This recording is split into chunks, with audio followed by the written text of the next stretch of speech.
Gracias, señora ministra presidenta.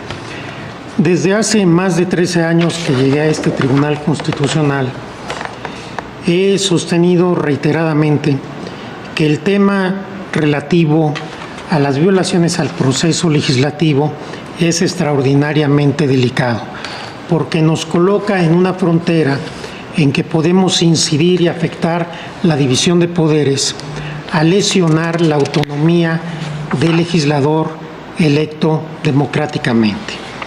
De tal suerte que reiteradamente he votado porque solamente nos es dable, como Tribunal Constitucional, invalidar un proceso legislativo cuando se trata de violaciones suficientemente graves que afectan de manera directa cualquiera de estos tres principios. Primero, la deliberación y discusión democrática en términos de igualdad y de libertad entre todos y todas las y los legisladores y todos los grupos parlamentarios, sean mayoritarios o minoritarios. En segundo lugar, que se alteren las reglas de votación y en tercer lugar, que se afecte la publicidad. Específicamente, he votado en múltiples precedentes que en principio las razones que se dan en un órgano legislativo, ya sea federal o local, para dispensar los trámites de una iniciativa, para darle un trámite urgente, no son justiciables, no son sujetos de control. Esto tiene que ver con el ámbito de la autonomía del órgano parlamentario. Y cuando la ley o el reglamento de que se trata no establece que se tienen que fundamentar razones, en principio no nos toca a nosotros invalidar, porque en todo su caso tendríamos que invalidar la norma que le da esa atribución a la mayoría o a la unanimidad de un Congreso para llevar esta determinación.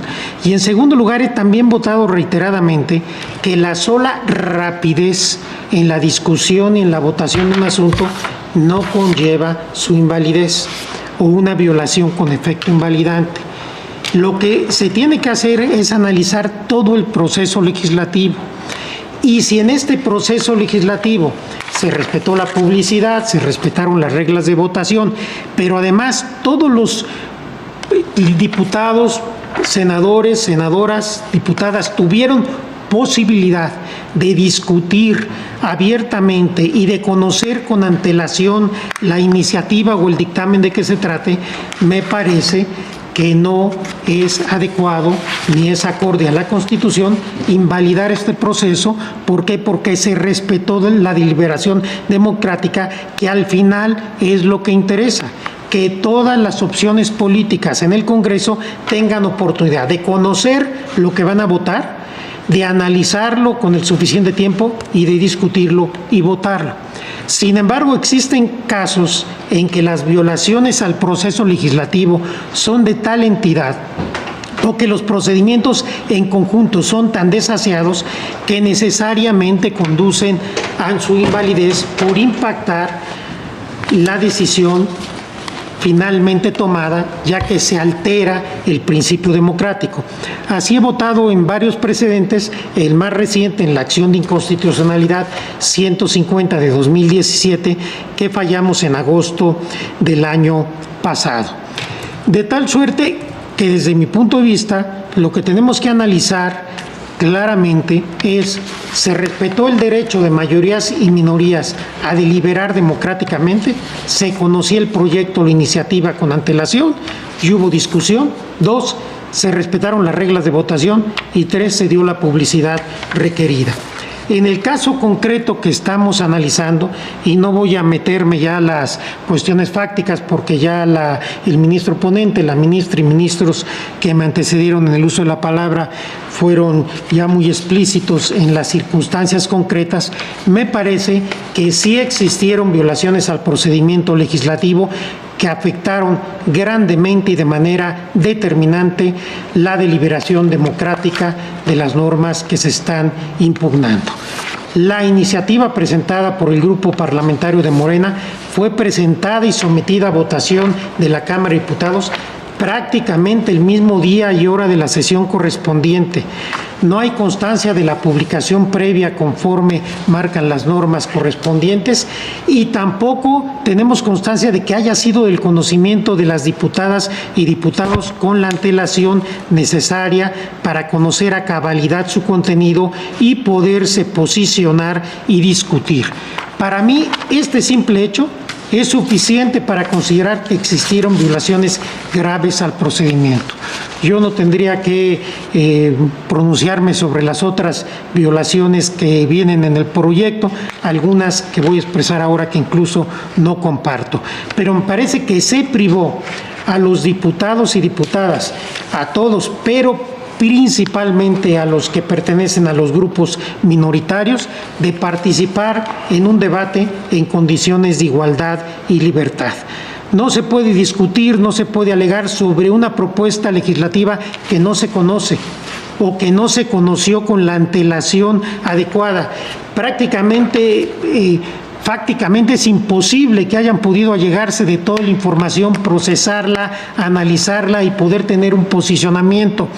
De hecho, si vemos las discusiones en el Pleno, todo tenía que ver con la premura de los trámites. No se podían posicionar sobre el fondo porque, reitero, no lo conocían. Y en un Congreso, si bien es cierto que tenemos que tener una deferencia al legislador democrático y no interpretar desde mi punto de vista las reglas de una manera rígida, sí tenemos que velar porque en un parlamento, en un Congreso, en un órgano legislativo, todos los grupos parlamentarios puedan debatir en condiciones de igualdad y de libertad, lo que en este caso no sucedió. Y reitero, para mí esto es suficiente para que yo vote por la invalidez de este decreto en términos de lo que he votado de manera reiterada en este tribunal pleno. No comparto, como ya dije, la totalidad de los argumentos. Simplemente para salvar mi criterio voy a señalar algunos. Primero, el hecho de que el grupo parlamentario de Morena hubiera hecho suya una iniciativa del Ejecutivo Federal no constituye una violación al procedimiento legislativo y mucho menos que tenga potencial invalidatorio. Cuando alguien hace suyo un documento, una persona que tiene derecho a iniciativa hace suyo un documento, en ese momento ese documento ya no es el mismo, es un documento que al hacerlo suyo una legisladora o lo hubiera hecho cualquier otro servidor público con derecho a iniciativa, ya jurídicamente es un documento distinto. Creo que no hay ninguna violación en esto. Tampoco comparto la lectura conjunta o copulativa que propone el proyecto en los párrafos 227 y 251 de las fracciones 1 y 2 del artículo 82 del reglamento de la Cámara de Diputados. Yo creo que son dos requisitos distintos. Me parece que hace inoperante la lectura de este precepto, lo que sugiere el proyecto. Y tampoco comparto que la sola ausencia de razones que justifiquen la urgencia implique una violación. La violación se da cuando estas razones se unen con la falta de publicidad previa y la falta de tiempo para poder discutir.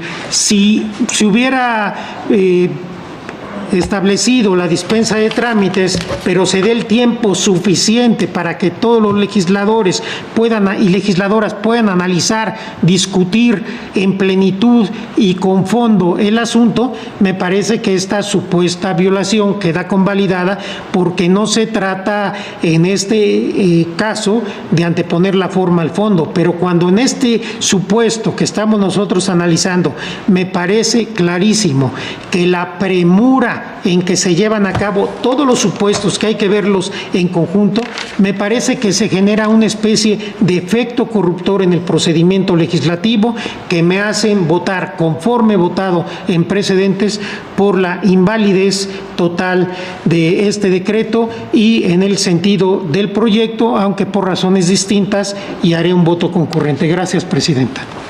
Gracias, ministro Saldívar. Ministro Pardo, ministro Esquivel. Gracias, ministra presidenta. Con relación a este tema 3, violaciones al procedimiento legislativo, yo considero que no hay la suma de infracciones que señala el proyecto. En primer lugar, debemos tener presente como un hecho probado que la Junta de Coordinación Política de la Cámara de Diputados se reunió esta mañana a las 9:30 de la mañana el 6 de diciembre del 2022 y acordó mayoritariamente, entre otros puntos, que ese día se presentara al Pleno una ronda de iniciativas del Grupo Parlamentario de Morena, quien anunció que solicitaría que se dispensaran sus trámites para pasar a su discusión y votación, entre las cuales se encontraba la relativa al decreto que hoy nos ocupa. En mi opinión, los acuerdos adoptados en forma democrática al interior de la Junta de Coordinación Política de la Cámara de Diputados, que es el órgano en el cual los grupos parlamentarios establecen los acuerdos necesarios para facilitar los debates en el Pleno de la Cámara, tienen una importancia decisiva en el análisis de los correspondientes procedimientos legislativos, pues es evidente que para poder discutir entre 500 personas los numerosos temas de la agenda legislativa, es imprescindible el diálogo previo entre los coordinadores de las diferentes corrientes políticas a fin de fijar puntos de coincidencia que hagan más fácil y productivo el funcionamiento de la Cámara. Asimismo, la mecánica de subir a la sesión plenaria asuntos de urgente y obvia resolución ha sido una práctica parlamentaria reiterada en nuestro país a lo largo de muchos años, prácticamente aceptada por todos los congresos estatales, ya sea con una votación calificada o bien, como acontece en el caso, sin que la normativa parlamentaria de la Cámara de Diputados exija requisitos de ninguna naturaleza, bastando que el asunto se califique como urgente y obvia resolución con el voto mayoritario, inclusive en la vía económica a mano alzada, para su aprobación. La dispensa de trámites por razones de urgente u obvia resolución ha prevalecido como un instrumento imprescindible para la creación de leyes, figura procedimental que, al menos en el orden federal, nunca ha habido el intento de reformarla para condicionarla a los requisitos de fundamentación y motivación. Esa omisión de sujetar la dispensa de trámites a que las personas legisladoras funden y motiven su petición se explica porque, en mi opinión, no debemos perder de vista que los órganos legislativos tienen una naturaleza eminentemente política, ya que sus integrantes son representantes populares electos por el voto mayoritario de la ciudadanía y por ello tienen la necesidad de celebrar acuerdos con los demás grupos parlamentarios. Desde esta perspectiva, no es de sorprender que, a pesar de la continua alternancia y vasta pluralidad que actualmente prevalece en los órganos legislativos nacionales, tanto los acuerdos políticos de los diferentes partidos previos a la sesión plenaria como la dispensa de trámites sean procedimiento de uso frecuente como parte de una metodología política en la práctica parlamentaria que generan en beneficio de la sociedad destinataria de las leyes que logran su aprobación mayoritaria. Consecuentemente, si en el caso concreto se aceptó por la mayoría de los partidos políticos representados en la Junta de Coordinación Política de la Cámara de Diputados que en la sesión plenaria de ese día se presentarían las iniciativas anunciadas e inclusive se solicitaría la dispensa de trámites, me parece que, por un lado, no podemos, como Tribunal Constitucional, desconocer este acuerdo político de los legisladores.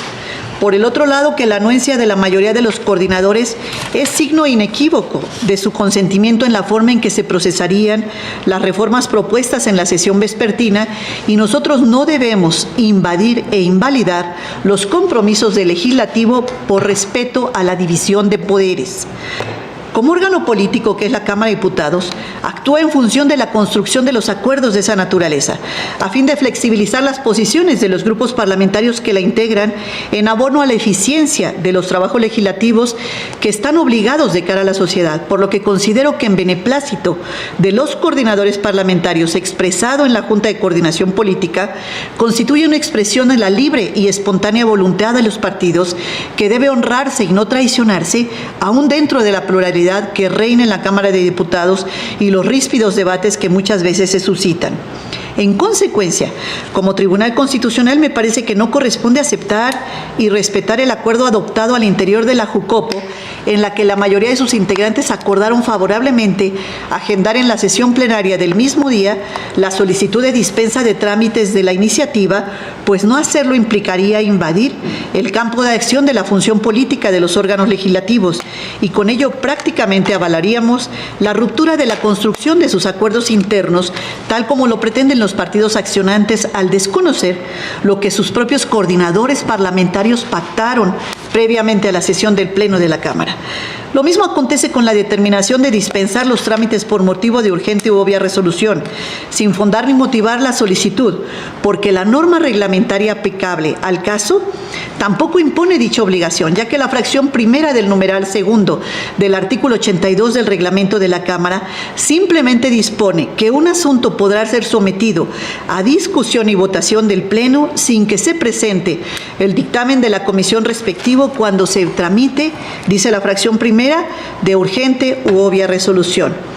No podemos olvidar que conforme al artículo 70 de la Constitución General, el Congreso de la Unión está autorizado para autorregularse al disponer que éste expedirá la ley que establecerá su estructura y funcionamiento internos, ley que no podrá ser vetada ni necesitará la promulgación del Ejecutivo Federal para tener vigencia, lo que sin duda significa que como Tribunal Constitucional debemos ser sumamente deferentes con la figura de la dispensa de trámites, la cual se ha mantenido en el régimen reglamentario de la Cámara de Diputados sin reservas, conforme al ejercicio libre y soberano de la facultad que le entregó la norma fundamental para autorregularse.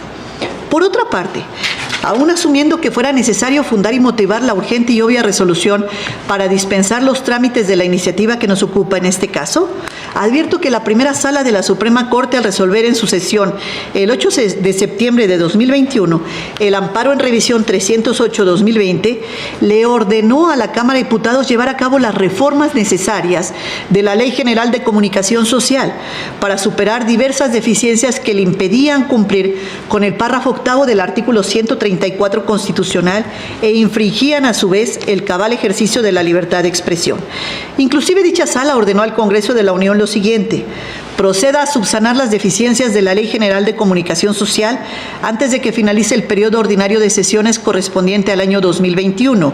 Y aquí cabe preguntarnos, ¿cumplir una ejecutoria que ordenó respetar el artículo 134 y la libertad de expresión acaso no constituyen temas de urgente u obvia resolución? Mi respuesta es necesariamente afirmativa. La reparación integral de una violación a los derechos humanos genera a cargo del Estado obligaciones irrenunciables que no podemos esperar. En el caso de los órganos legislativos, una de las problemáticas que enfrenta y reviste la mayor gravedad es la lentitud que generan los consensos necesarios entre los partidos para corregir omisiones legislativas o deficientes regulaciones. En estas condiciones, si a más de un año de que finalizó el periodo ordinario de sesiones de 2021, el Congreso de la Unión aún no había podido cumplir con la sentencia de esta Suprema Corte de Justicia de la Nación, es evidente que había elementos suficientes para apreciar que el asunto claramente exigía una urgente y obvia resolución. Urgente porque la Ley de Amparo dispone en su artículo 197 que todas las autoridades que tengan y deban tener intervención en el cumplimiento de la sentencia están obligadas a realizar dentro del ámbito de su competencia los actos necesarios para su eficaz cumplimiento. Y obvia resolución porque mantener una violación al artículo 134 y a la libertad de expresión a través de una legislación deficiente implica incumplir con lo que ordena el párrafo tercero del artículo primero de la Constitución, el cual dispone que el Estado deberá prevenir, investigar, sancionar y reparar las violaciones a los derechos humanos en los términos que establezca la ley. Si la primera sala de este alto tribunal concedió al Congreso de la Unión 3 meses para cumplir con una sentencia y al momento en que se presentó la iniciativa que nos ocupa, que fue el 6 de diciembre de 2022, habían transcurrido 12 meses sin haber acatado el fallo, considero que ello revela y justifica la urgente y obvia resolución. Lo anterior tampoco es nuevo, ya que el Tribunal Pleno, al resolver la acción de inconstitucionalidad 9/2005, declaró que el cumplimiento de una de sus ejecutorias sí implica una cuestión de urgente y obvia resolución, y por este motivo, en tal caso, declaró que la premura con que actuó el órgano legislativo estaba objetivamente relacionada con la necesidad de tramitar el asunto rápidamente. Lo más grave de este caso es que echar abajo las reformas a la Ley General de Comunicación Social por supuestas deficiencias en su proceso legislativo significaría dejar nuevamente incumplido el fallo de la primera sala y paradójicamente mantener vivas las violaciones al párrafo octavo del artículo 134 con la consecuente lesión al ejercicio de la libertad de expresión y, lo peor, ni siquiera haber examinado el contenido de las normas con las cuales el Congreso de la Unión cumplió con la ejecutoria y reparó esas infracciones de rango constitucional, ya que seguiremos con las mismas omisiones que detectó la primera sala. En otro aspecto, tampoco advierto que la circunstancia de que la diputada que solicitó la dispensa de trámites hubiera hecho suya, con algunos ajustes, una iniciativa del titular del Ejecutivo Federal, por el solo hecho que se hubiera viciado el procedimiento legislativo, pues conforme a la fracción segunda del artículo 71 de la Constitución, el derecho de iniciar leyes o decretos también compete a las personas diputadas, entre otros sujetos, por lo que de nada le impedía a la legisladora presentarla a nombre propio y de su partido, dada su legitimación, para poder activar el proceso de creación de leyes, sin que por otra parte sea algo extraño que sobre una misma temática concurran varias iniciativas de distintas personas, por lo que en mi opinión debemos estar al procedimiento pactado en la Junta de Coordinación Política. Tampoco coincido con el contenido de la iniciativa que hubiese sido desconocido por las personas legisladoras, pues de conformidad con el numeral 4 del artículo 65 del reglamento de la Cámara, cuando se requiera que algún asunto sea tramitado como urgente u obvia resolución, deberá señalarse expresamente al momento en que sea registrado ante la Junta de Coordinación Política, quien deberá circular entre los grupos parlamentarios el documento en archivo electrónico o impreso con el contenido de la propuesta, lo cual implica que si los grupos parlamentarios que integran dicha Junta conocieron y aprobaron por mayoría la inclusión de la iniciativa en el orden de día de la sesión de esa mañana, fue porque tales grupos parlamentarios tuvieron conocimiento de su contenido desde que sesionó la Jucopo, pues otra forma no lo hubiera aprobado. Por virtud de dicho acuerdo, tampoco adquiere relevancia el hecho de que se hubiera publicado en la Gaceta Parlamentaria a las 22 horas y a su vez modificada a las 23:06 el 6 de diciembre de 2022, pues en este caso la dinámica de trabajo legislativo para dar cumplimiento a una ejecutoria de amparo permite asumir que si la iniciativa que hizo suya la legisladora es prácticamente idéntica a la del Ejecutivo, como el propio proyecto lo afirma en el párrafo 220. Es claro que las personas legisladoras sí tuvieron acceso a dicho documento conforme al acuerdo matutino de la Junta de Coordinación Política. También discrepo de la interpretación que hace el proyecto en las fracciones primera y segunda del numeral 2 del artículo 82 del reglamento de la Cámara, en cuanto sostiene que el asunto podrá ser sometido a discusión y votación en la sesión plenaria sin que se presente el dictamen en comisión respectivo cuando se cumplan los supuestos de ambas fracciones. En este caso, considero que el proyecto pierde de vista que ambas fracciones se refieren a dos casos distintos, sin que la letra I, colocada en la parte final de la fracción primera, implique la reunión de su contenido con la fracción segunda, pues ambos enunciados son excluyentes entre sí para poder leerlos unidos, ya que el caso de la fracción primera, su contenido se refiere a un asunto que se tramite como urgente y obvia resolución, figura jurídica que está regulada para activarse en forma sumamente ágil en diversos preceptos del propio reglamento, por lo que en todo caso debe leerse en forma sistemática con las demás normas que regulan este mecanismo que da celeridad a los trabajos legislativos, siendo evidente que en la confusión que a mi juicio incurre el proyecto surge del hecho que el artículo 82 le fue adicionada en 2012 una fracción tercera, sin que se hubiera tenido el cuidado de recorrer la fracción en la letra I colocada al final de la fracción primera para situarla en buena técnica legislativa al concluir el texto de la fracción segunda.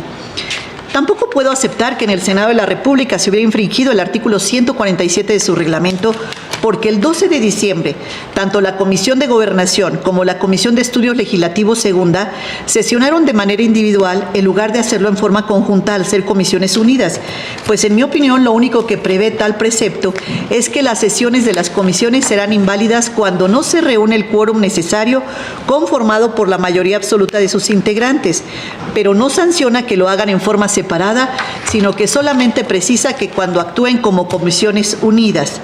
Además de llegar a aceptarse por la mayoría del Pleno que hubo alguna infracción al precepto reglamentario citado, ha sido criterio para asignar un potencial invalidante a las violaciones acaecidas durante los trabajos de las comisiones legislativas en términos de la jurisprudencia 117-2004, que al rubro señala: proceso legislativo. Los vicios derivados del trabajo en comisiones encargadas del dictamen son susceptibles de purgarse en el Congreso respectivo.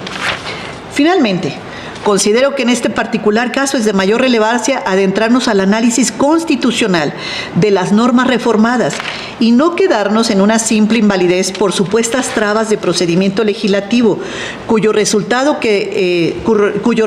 será que transcurran más años sin poder contar con reglas claras en materia de comunicación social, como ya lo exige nuestra Constitución en sentencia firme de la primera sala.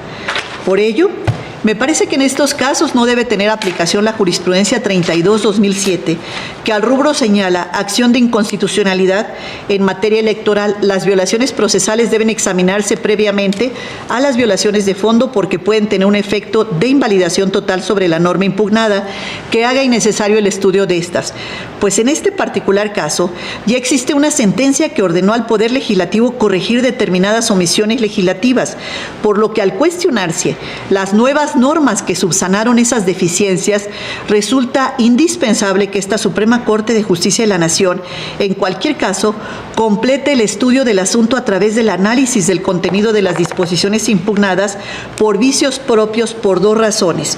Primera, porque la jurisprudencia 32-2007 es anterior a la reforma del párrafo tercero del artículo 17 constitucional, el cual señala que las autoridades deben privilegiar la solución del conflicto sobre los formalismos procedimentales.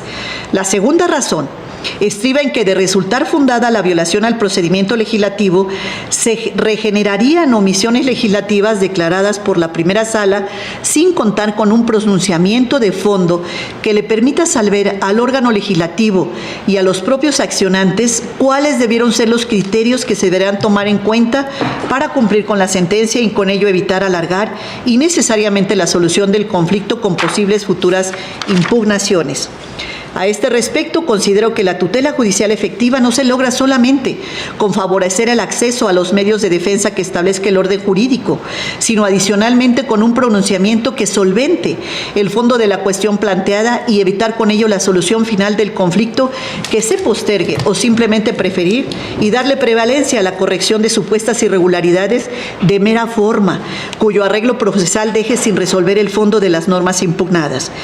El presente asunto constituye una buena oportunidad para brindar eficacia y fuerza normativa al tercer párrafo del artículo 17 de la Constitución, ya que su aplicación directa le permitiría a este Tribunal Pleno abordar el análisis de los conceptos de invalidez dirigidos a cuestionar el contenido de cada una de las normas reclamadas, pues no podemos soslayar que han pasado 9 años desde que se ordenó expedir la Ley General de Comunicación Social y que tuvieron que promoverse 2 amparos, uno en 2017 y otro en 2018, para reformarla, y es hora de que el Tribunal Pleno no ha pronunciado un verdadero estudio de fondo sobre el contenido.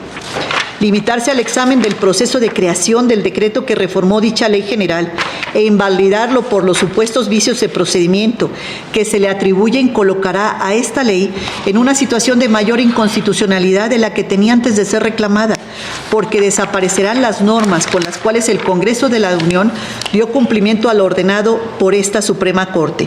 Consecuentemente, no solo estoy en contra de la invalidez del procedimiento legislativo que se propone, sino sobre todo en contra de la falta de estudio de los demás temas planteados en las demandas, porque considero que al limitarnos simplemente a expulsar del orden jurídico el decreto reclamado sin analizar el contenido de las normas reclamadas, que es lo que realmente le interesa a la ciudadanía, se deja de cumplir con el mandato constitucional que nos obliga en forma expresa a privilegiar la solución del conflicto sobre formalismos procedimentales. El respeto a la división de poderes también es respetar la Constitución. Es cuanto, ministra presidenta. Gracias, ministro Ortiz. Gracias, ministra presidenta. Respetuosamente, no comparto el sentido del proyecto. Por un lado, estimo que no se actualizan algunas de las irregularidades que se sostienen en la propuesta, como las referentes a la presentación de la iniciativa y la dictaminación en Comisiones Unidas del Senado, y por otro, si bien observo que existieron irregularidades en el proceso legislativo, como las referentes a la publicación del orden del día en la Gaceta Parlamentaria sin la debida anticipación y la ausencia de motivación respecto al trámite urgente en la Cámara de Diputados, Diputados, que implicó la dispensa de los trámites legislativos, con base en el criterio que he sostenido desde que integro este alto tribunal, estas no tienen un potencial invalidante. Sobre este punto, el criterio que he mantenido al respecto, por ejemplo, en las controversias constitucionales 316-2019, 204-2020, 212-2020 y 35-2020, ha sido que las irregularidades cometidas en una fase preparatoria de carácter técnico dentro del proceso legislativo, como lo son la presentación de la iniciativa, la debida publicación de la orden del día en la Gaceta Parlamentaria, la dispensa de los trámites por urgencia y la dictaminación, no implica necesariamente un efecto invalidante. En primer lugar, coincido con el párrafo 217 del proyecto, que sostiene que la iniciativa que fue discutida y aprobada en la Cámara de Diputados en la sesión del 6 de diciembre del 2022 era prácticamente la misma que había sido presentada por el Ejecutivo Federal. En ese sentido, considero que esa circunstancia no implica una violación al artículo 71 de la Constitución, pues el hecho de que un grupo parlamentario haya hecho suya una iniciativa realizando las modificaciones que se consideraron pertinentes pertenece al ámbito de lo estrictamente político parlamentario, por lo que no puede ser objeto de escrutinio por parte del Tribunal Constitucional, principalmente porque no existen disposiciones que regulen estos aspectos. En segundo lugar, considero que si bien la dispensa de los trámites legislativos por urgencia, sin expresarse las razones que lo sustentan, sí constituye una irregularidad, lo cierto es que, tal como sostuve en la acción de inconstitucionalidad 50-2011, ello no tiene como consecuencia que se afecte la deliberación tanto en la Cámara de Diputados como en la de Senadores, pues a reserva de que la ley no obliga a que se realice dicha fundamentación de las constancias del proceso legislativo, se advierte que las y los legisladores tuvieron la posibilidad de manifestar su postura respecto a la iniciativa que dio origen al decreto que es objeto de análisis, posicionarse a favor o en contra de ella, así como de proponer mociones suspensivas que consideraron pertinentes. En tercer lugar, en lo que concierne a la falta de publicación en la Gaceta Parlamentaria del orden del día con la anticipación suficiente para que las y los legisladores tuvieran conocimiento de lo que iban a votar en la sesión del 6 de diciembre del 2022, considero que esa cuestión no afectó la deliberación parlamentaria, pues se advierte que las y los legisladores sí conocieron el contenido de la iniciativa, así como los cambios que se realizaron, los cuales fueron informados durante el transcurso de la sesión. Aunado a ello, como ya mencioné, dichos cambios fueron mínimos, pues solo se eliminaron los espacios entre algunos párrafos y se adicionó un último párrafo y una oración final al penúltimo párrafo del artículo 26 de la Ley General de Comunicación Social, lo cual evidencia que no existieron impedimentos materiales para tener la certeza de lo que se estaba votando. En cuarto lugar, respecto a las supuestas irregularidades en la dictaminación de las Comisiones Unidas del Senado de la República, estimo que, contrario a lo que se señala en el proyecto en la acción de inconstitucionalidad 82-2021 y su acumulada, la mayoría consideramos en el artículo 147 del reglamento del Senado y los subsecuentes, no se desprende que cuando se trabaje bajo la modalidad de Comisiones Unidas, el dictamen tiene que aprobarse necesariamente en un solo acto por las comisiones participantes. Por el contrario, la obligación es que dicha aprobación debe darse por la mayoría absoluta de los integrantes de cada una de las comisiones que participan, requisito que en el caso se cumplió. Asimismo, me separo de la conclusión contenida en el párrafo 241 del proyecto respecto a que la sesión de la Cámara de Origen de 15 de diciembre del 2022, al haberse calificado de urgente la minuta remitida por la Cámara de Senadores, se repitió la violación a los artículos 71 y 72 constitucionales, debido a que en este supuesto no advierto que la calificación de urgencia trasgreda lo dispuesto por el texto constitucional. En el dictamen de las Comisiones Unidas de Gobernación y de Estudios Legislativos de la Cámara Revisora, se adoptaron en sus términos las propuestas de modificaciones y adiciones y derogaciones contenidas en la minuta de la Cámara de Origen, salvo el artículo 26 de la Ley General de Comunicación Social. Posteriormente, en la sesión de Cámara de Senadores del 14 de diciembre del 2022, se aprobó el dictamen señalando únicamente con la modificación al artículo 73 de la Ley General de Responsabilidades Administrativas. Seguido el procedimiento y recibida la minuta en la Cámara de Origen el 15 de diciembre del 2022, se aprobó en lo general y en lo particular el proyecto de decreto. Por todo lo anterior, en la fase del procedimiento legislativo, en este caso, adquiere especial relevancia el principio de economía procesal, que apunta a la necesidad de no reponer innecesariamente las etapas procesales cuando ello no redundaría en un cambio sustancial en la voluntad parlamentaria expresada. En consecuencia, respecto a la supuesta transgresión al principio de deliberación democrática por un cúmulo de irregularidades, difiero de la propuesta, pues como lo he expresado en mi opinión, no se actualiza una violación al proceso al no afectarse la participación de todas las fuerzas políticas, las reglas de votación, ni la publicidad de la deliberación parlamentaria. Por todo lo anterior, mi voto es en contra del sentido y las consideraciones del proyecto. Es cuanto, ministra presidenta. Gracias, tratar de ser muy breve. Estoy con el sentido del proyecto. Nuestro país es una democracia constitucional. Uno de sus principios fundamentales es que las decisiones deben ser tomadas mediante procedimientos democráticos de tipo deliberativo. ¿Qué implica esto?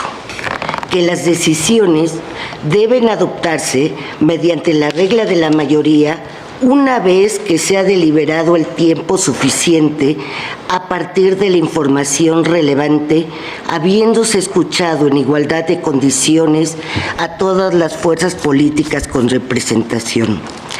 Detrás de la deliberación parlamentaria está la salvaguarda de la expresión de las minorías. La deliberación legislativa da lugar al diálogo, a la interacción entre las distintas fuerzas políticas. Sin deliberación no hay acuerdos, no hay consensos. Nuestra Constitución, en sus artículos 71 y 72, es clara al establecer que la toma de decisiones fundamentales para el Estado mexicano no basta simplemente una votación mayoritaria. El poder legislativo, como órgano de expresión de las distintas ideologías de este país, está normado por reglas y procesos, muchas de ellas que incluso los propios legisladores se dan a sí mismos, que dan cabida a la expresión minoritaria. En particular, coincido con el sentido del proyecto, pues advierto que el decreto impugnado efectivamente fue emitido sin observar algunas de estas reglas constitucionales y legales del proceso democrático que dan lugar a un potencial invalidante, a saber, se emitió sin que todas las fuerzas políticas tuvieran conocimiento de la iniciativa que iban a votarse. Además, no tuvieron tiempo para examinarla previo a la deliberación, derivado de que se dispensaron los trámites sin justificar la urgencia de esa medida.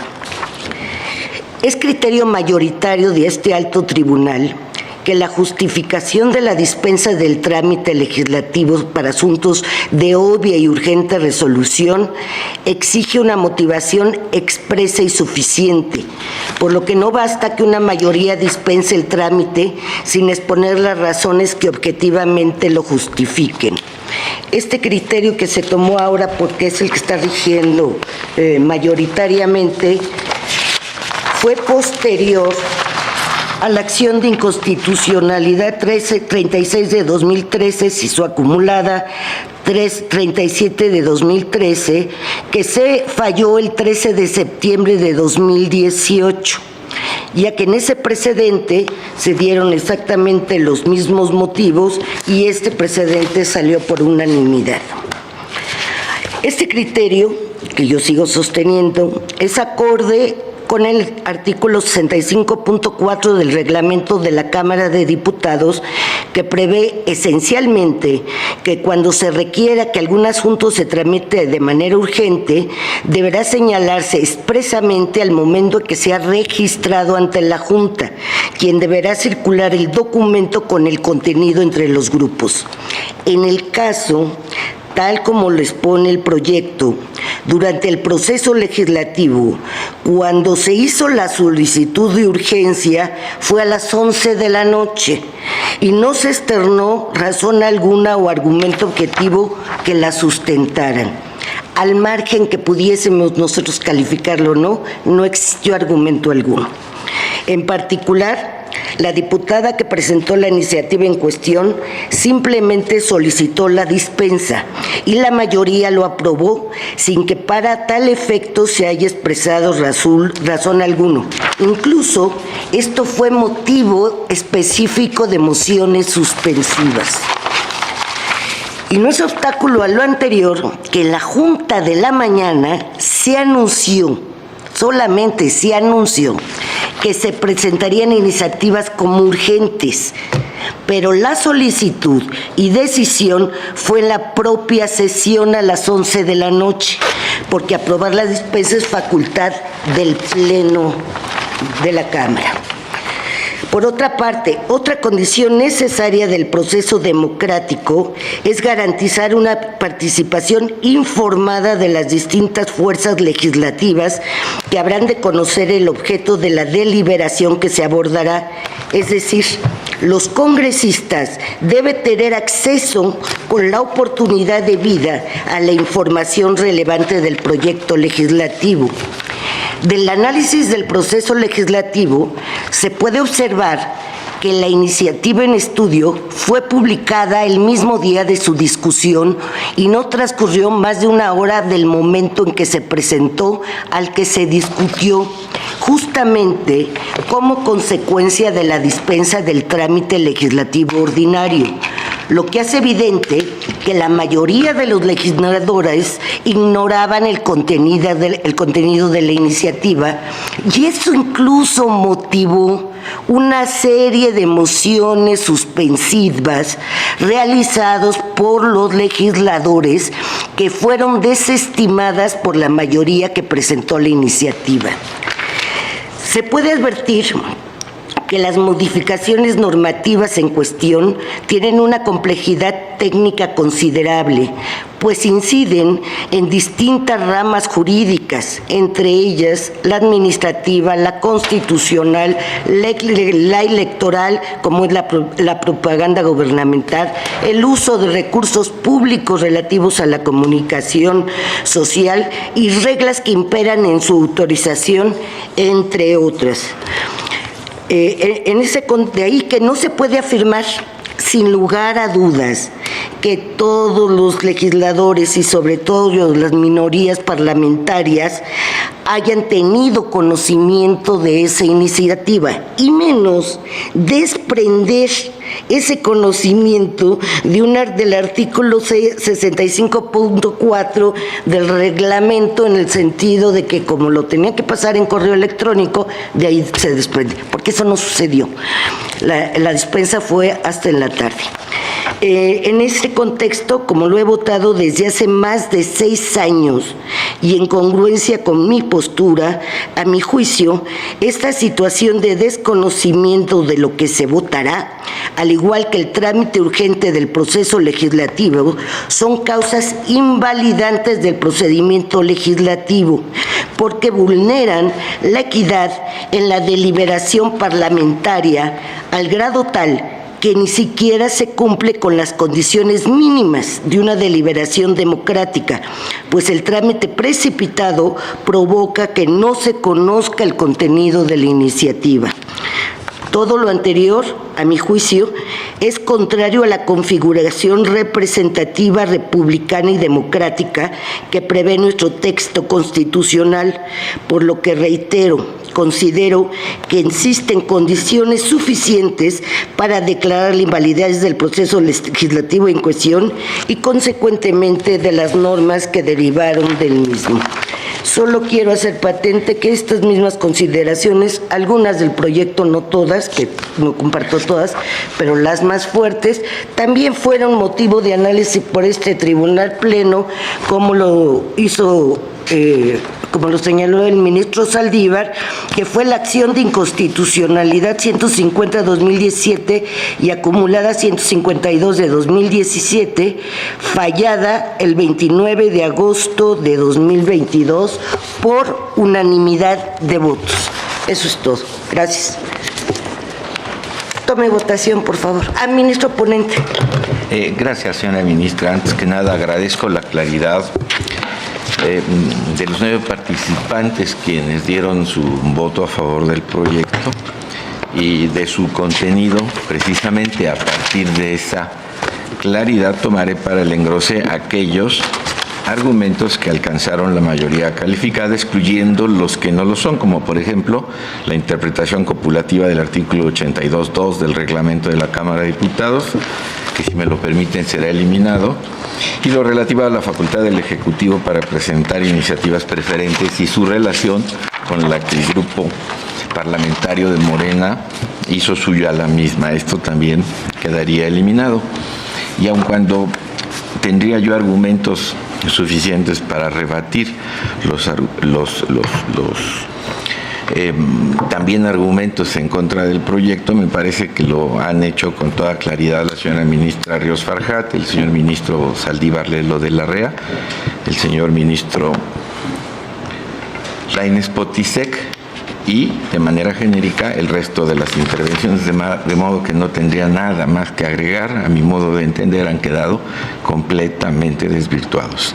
En esa medida ofrezco el engrose precisamente como es mi obligación, encontrando los motivos específicos por los que hubo voto a favor, excluyendo los que no lo tienen. Gracias, señora ministra. Gracias, ministro Pérez Dayán. Tome la votación, por favor. Sí, señora ministra presidenta. Señor ministro Gutiérrez Ortiz Mena. A favor del sentido del proyecto me reservo un concurrente una vez que haya podido ver el engrose. Señor ministro González Alcántara Carranza. A favor del proyecto modificado por razones adicionales y anuncio un voto concurrente. Señora ministra Esquivel Moza. En contra del proyecto y con voto particular. Señora ministra Ortiz Alfa. En contra del proyecto de las consideraciones y anuncio un voto particular. Señor ministro Aguilar Morales. Con el proyecto original.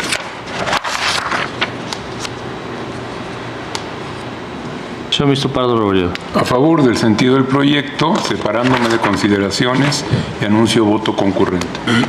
Señor ministro Saldívar Lelo de la Rea. En el mismo sentido. Señora ministra Ríos Farjat. A favor del proyecto, modificado con un voto concurrente a reserva de ver el engrose, y señalando también los precedentes que he votado en este sentido desde 2020. Señor ministro Lainez El Potisek. proyecto modificado. Señor ministro Pérez En Dayán. los mismos términos. Señora ministra presidenta Piña Hernández. Con el sentido del proyecto, apartándome de algunas consideraciones y anuncio voto concurrente. Señora ministra presidenta, me permito informarle que existe mayoría de 9 votos a favor de la propuesta modificada. El señor ministro Gutiérrez Ortiz Mena reserva su derecho a formar voto concurrente. El señor ministro González Alcántara Carrancá con consideraciones adicionales de anuncio de voto concurrente. El señor ministro Aguilar Morales con las consideraciones del proyecto original.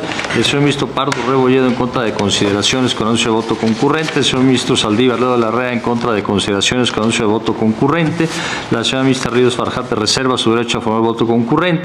La señora ministra presidenta Piña Hernández en contra de algunas consideraciones con anuncio de voto concurrente. Voto en contra de las señoras ministras Esquivel, Moza y Ortiz Alf, quienes anuncian voto particular. Gracias. Pasaríamos al apartado de efectos, ministro ponente. Gracias, señora ministra presidenta. Por lo que hace a los efectos, estos se encuentran en la hoja 185 y se observa lo dispuesto en la ley reglamentaria para declarar la invalidez de la totalidad del decreto combatido, así como que la sentencia surtirá sus efectos a partir de la notificación de sus puntos resolutivos al Congreso de la Unión. ¿Alguien quiere hacer uso de la palabra? Estoy en contra de los efectos porque considero que se debe entrar al estudio de las normas. Gracias. Tome votación, por favor. Sí, señora ministra. Señor ministro Gutiérrez Ortiz Mena. A favor. Señor Señor ministro González Alcántara Cadena. Señor ministro Esquivel En Moza. contra de los efectos. Señor ministro Ortiz Alba. En contra de la invalidez de la totalidad del decreto y solo por la invalidez de los artículos 3 bis, fracción quinta, inciso C y 5, inciso K, de la Ley General de Comunicación Social por falta de consulta previa. Señor ministro Aguilar Morales. A favor. Señor ministro Pardo Rebolledo. A favor. Señor ministro Saldívar León. Del proyecto. Señor ministro Reyes A Farjat. favor del proyecto. Señor ministro Lainez Cuevas. Señor ministro Pérez De Ayala. acuerdo con el proyecto.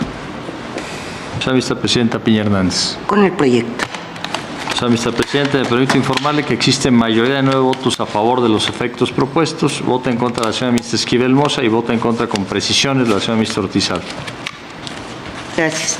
¿Hubo algún cambio en los resolutivos? Ninguno, señora ministra presidenta. Consulto si se pueden aprobar en votación económica los resolutivos aprobados por unanimidad de votos. Señor secretario, ¿existe algún otro asunto listado para el día de hoy? Ninguno, señora ministra presidenta. Señoras y señores ministros y ministras, voy a proceder a levantar la sesión. Las y los convoco a nuestra próxima sesión pública ordinaria que tendrá verificativo el día de mañana a la hora de costumbre. Se levanta la sesión. Pues ahí lo tienen, amigos, amigas. Filipo Beltrán en este programa en vivo. Acaban de declarar inconstitucional el plan B del presidente Andrés Manuel López Obrador. Nos llama la atención lo que dijo justamente el ministro Saldívar, y por supuesto ya está haciendo tanto tendencia como el ministro Saldívar como Yasmín Esquivel, en un intento más por también un ataque mediático, tratar de eliminarla de la Suprema Corte de Justicia. Bueno, pues increíble lo que acabamos de ver. Bueno, el presidente sabía que podía pasar esto. Obviamente es tendencia el plan B en estos minutos, es tendencia también Yasmín Esquivel, y veremos cuáles son las reacciones tanto de la izquierda como la derecha de este país. Nuevamente, gracias por tu confianza. Aquí están las redes sociales. Si te quieres suscribir y aún no lo has hecho, te invitamos a que lo hagas, porque un México informado siempre es un México mejor. Excelente tarde. Ánimo que hay un plan C y el presidente ha dicho que se puede llevar a cabo. Tenemos que salir a votar contundentemente. Hasta un próximo video.